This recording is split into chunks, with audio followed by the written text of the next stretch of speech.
nationalismes sont responsables de l'absence de la compréhension de ce qui se passe en Irak.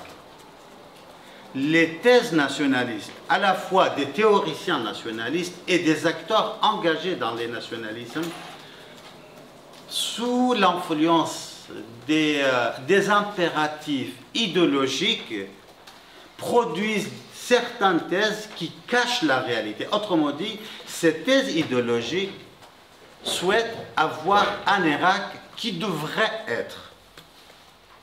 Pour le nationalisme arabe, il y a une formule.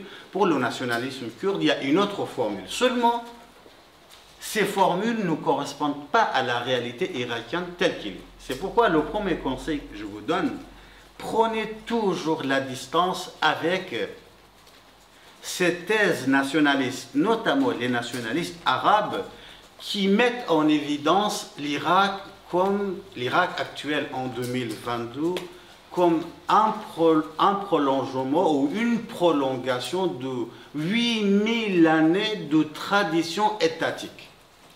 Voilà. Des Sumers, des Babylones, jusqu'à Muqtada Sadr. Voilà.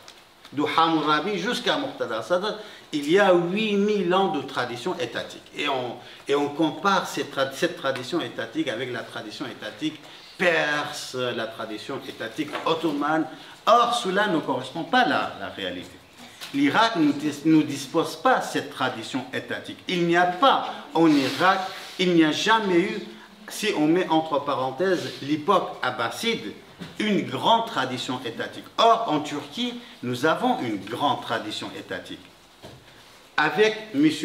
Erdogan ou pas, cette tradition étatique est là. En Iran, nous avons une grande tradition étatique. Khomeini ou Shah, cette mentalité, cette raison d'État étatique iranienne est présente. Les institutions en Égypte,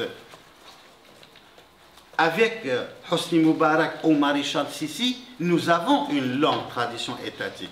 Aujourd'hui, hier c'était Hosni Moubarak, ou avant-hier c'était Jamal Abdel Nasser, Hosni Moubarak ou aujourd'hui Sissi. Cette tradition étatique est une réalité politique qui est là. Or, en Irak, celui qui a amené cette tradition étatique, ce n'est que Percy Cox, le Britannique. C'est lui qui a fondé pour la première fois un État irakien. Avant Percy Cox, il n'y avait jamais eu un État irakien. Donc, le premier constat. Mais ce constat, il faut tout de suite et immédiatement le nuancer. Il faut nuancer ce constat-là. Pourquoi? Parce qu'en même temps, l'Irak, c'est la terre des grandes civilisations. N'est-ce pas? Toutes ces civilisations, des Sumers, la Babylone, n'est-ce pas, Bagdad abbasside, etc. Mais prenons l'exemple de Bagdad abbasside. On ne peut pas faire l'abstraction de Bagdad. Au moment où Bagdad est devenu le centre du monde, hein, c'était à Bagdad on fixait les règles du système international.